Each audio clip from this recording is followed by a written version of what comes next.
How do we do this again? It's been... How do we review? Since the review? Man, how long has it been? It's probably at least 2 months. Yeah, it's been a while. All right. Good to be back in the groove. That's right. All right. Hey, Fragrance Family, I'm David. I'm Jerry. We're the Fragrance Bros. Coming at you again with another fragrance review after a long hiatus. Yeah, dude. Today we are reviewing Ambre Russe by Parfum d'Empire. Yeah. Or Parfums d'Empire. One of the two. Sure. Let's get straight to it. Date introduced is 2003, classified as an Oriental spicy. Notes are tea, incense, vodka, champagne, cumin, coriander, cinnamon, ambergris, vanilla, and leather. What a note lineup.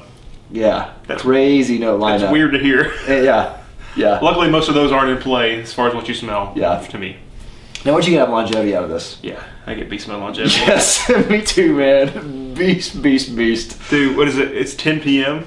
I'm going on like 14 hours right now. Yeah, it's crazy. Damn. Especially for, we'll get to it later, what you pay for it. Yes.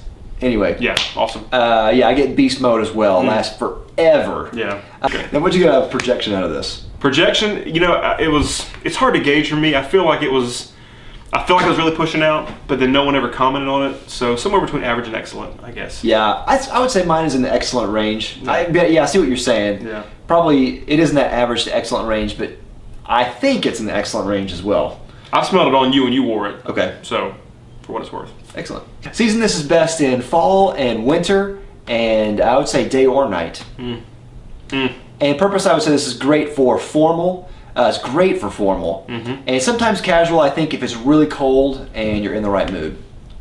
Good call, Dave. Yeah. All right. There you go. He writes that part. Now, what does this remind you of? My only contribution right here.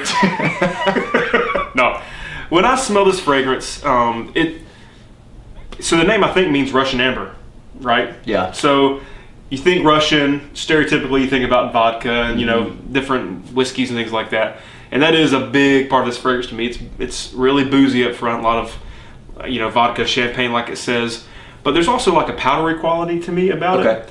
And almost a feminine quality to me. Like to me it's heavily unisex and maybe towing the line a little bit. When I wear it, I feel just a bit off kilter.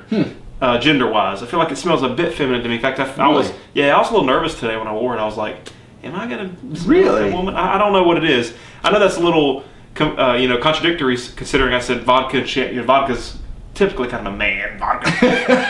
Maybe not. I don't know. What do I know? I don't drink.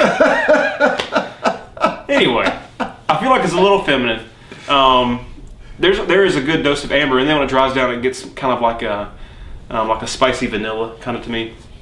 It's nice, but not my favorite thing, honestly. How about you? What's funny, like I completely disagree about the gender association. Give an F, Dave. I really, like I really do think it's very masculine to me. Wow. But going back to what I was going to say, I really like Parfum d'Empire's point of view. I really like how all their fragrance represent an empire of a certain time, or a country, or different things like that. So never caught that. So I like how this is supposed to represent somehow the Russian Empire.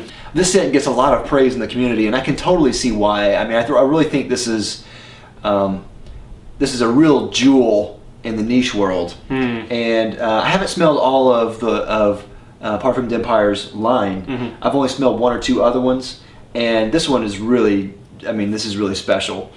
We actually got this as a gift from a friend in the community. We did. It will remain nameless. Yeah. But forgot about that. they gave it to us, and well, they gave us a gift card. Yes. And we bought this. Yes. And I was actually really stoked about this. And typically, you know, this is an amber scent, kind of, because classically amber is made from labdanum and vanilla. So it has a real resinous feel to it, real heavy and dense and a little sweet. But this does not have typical amber in it. It has ambergris. And going back, this is one thing that I do not like about Fragrantica. I love Fragrantica. I have contentions with some of the things because a lot of times they'll get ambergris and amber swapped. And they're completely different. Like, especially if they have separate notes in there. So they have one for ambergris and they have one for amber. Yep. But a lot of times they'll just put amber as ambergris in its place. And in this one, I looked up the notes, and for a while I thought it was the typical amber, but just said in a different way. Okay. But then when I went to, I think it was Lucky Scent's site, and they usually have the notes straight from the vendor themselves. Right. It said ambergris. So it's completely different. Yeah. And actually the notes on Lucky Scent are slightly different than Fragranica's. Do the users submit the note breakdown? I don't know. Fragrantica? And that's the one thing that I don't like about Fragrantica. And this is going on a review about Fragrantica now. But, but sometimes their notes are wildly different than how even the vendor says the notes are. It's kind of like the Wikipedia of the fragrance community. Sometimes. You can kind of... Yeah. Anyway.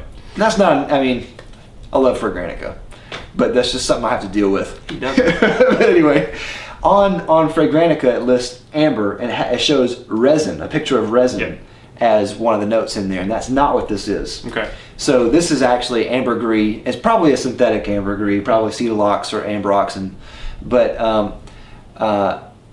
because ambergris is ridiculously expensive. I mean, like 10 times the price of gold. Yeah. So I mean, I'll just vomit every day. That's right. Well, they poop. That's what it's from. It's the other end. Even grosser. What's funny is whenever I smell this, I actually get a whole bunch of ghost notes. So ghost notes. But I could actually write these notes down. I think if I were to write these notes down and submit them as the actual notes for the fragrance, I think people would probably see what I'm saying, because what I smell almost none of those in there. I do smell the tea, and I don't really know what vodka smells like. Apparently, it's not supposed to have a smell. It does have a smell. Well, anyway. What I get is olives, hay, raisins or dates, and caramel. I get all of those things in like a hefty dose. When you put it on, I smell olives. And then... This is not helping my liking of this fragrance. And then as it dries down, I get a lot of hay. Or actually from that top olive note, then I get a lot of hay. And I'm just talking like raw, natural hay that you get like in a hayride. I mean, like the most natural hay I've ever smelled. So this is a slumberhouse fragrance is what you're telling me. Yeah, right, yeah. So I get a lot of hay, and then once it dries down, it gets sweeter, and I smell raisins. And then at the very end, I smell a whole bunch of caramel.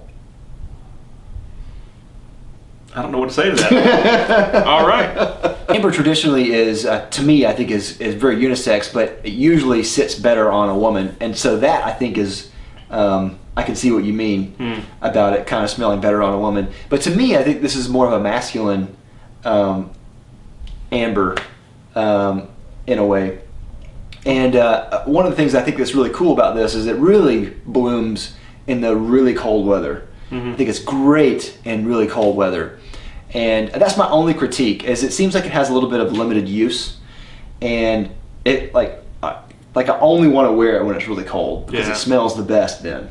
Yeah. And that's my only critique about this fragrance. But as far as ambers, this is probably my favorite amber that I've ever smelled. Wow. If you call it an amber, I mean, I can see how it retains some of the amber qualities. Like it does have some vanilla in there. It has ambergris and some spices and stuff. It's very oriental, so you can call it like an amber.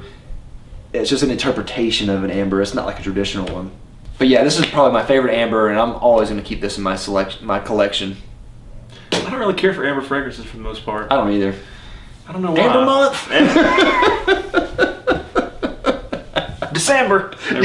People keep saying that. That's right. I don't know why they always smell a little grandma-ish to me. I just don't, and they're too strong. If they're too heavy, I feel like they lay on me like a blanket. Yeah. I don't know.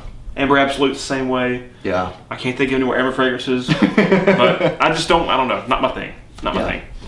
Bang for buck. This is $110 for 100 ml. That's fantastic. Yeah. That's a fantastic value for a niche fragrance, especially because like high-end designers, you're going to be paying that anyway. Yeah. And this one, the quality is amazing for what you get. The value is great. Yeah. And it's just a wonderful scent. I mean, yes. Yeah. We need to check out some more of their line. Yeah, There's one called Wazamba. Wazamba, I think that sucks. Iskander. Yeah, that's right. Which I guess is like Islander. And then Queer Ottoman. Right? Yeah, which I guess is, the Ottoman Empire. I don't know. We need to check them out. Yeah, definitely. Anyway. What about compliments? No. I never got any compliments, negative or positive, and I was almost a little, like, for the reasons that I mentioned earlier, I was reluctant to get too close to people. I just felt out of my element in this fragrance. So. My wife doesn't like this at all, and that's one thing that really upsets me. Like every time I wear it, I'll spray it on, and she'll be in the other room and go, "What are you wearing?" And I'm go, "I know you're gonna say it's Amber. You don't like it. I'm wearing Ambre Russe." Yeah. Final rating. I'm gonna give it a 3 out of 5. But, okay. And not because like I don't like it, but there's nothing wrong with it. Like it does some really cool things. It's just not my thing. I could see my mom wearing this, and I think it would be more suiting to my nose. That's just kind of insulting to you almost in a way, but I don't mean it that way. It's just not my. Okay, it's just not my jam. I don't know. I just don't like it. I don't feel comfortable in it. Like you said, it is really good for the winter, but because it's really heavy, and because I don't like the smell, the heaviness makes it even less bearable to me. But I don't want to penalize it for those things because I think it's a well-made fragrance, incredible value, like you mentioned. Yeah. And if you like it, it's awesome. So 3 out of 5. I'm gonna give this a 5 out of 5. I love this fragrance. Love it. Wow. I always want to keep this in my collection. Every time I wear it, I just can't. I just love it. I can't get enough of it. Just can't get enough. I just can't. That's a kid show. You wouldn't know that anyway. Nope. All right. So that's our review of Ambre Russe. What do you think? Let us know down in the comments down below. Do you like it, love it, hate it? Let us know. And of course, don't forget to like and subscribe down below. We'll love you for it. We'll see you next week. We're the Fragrance Brothers. Bye.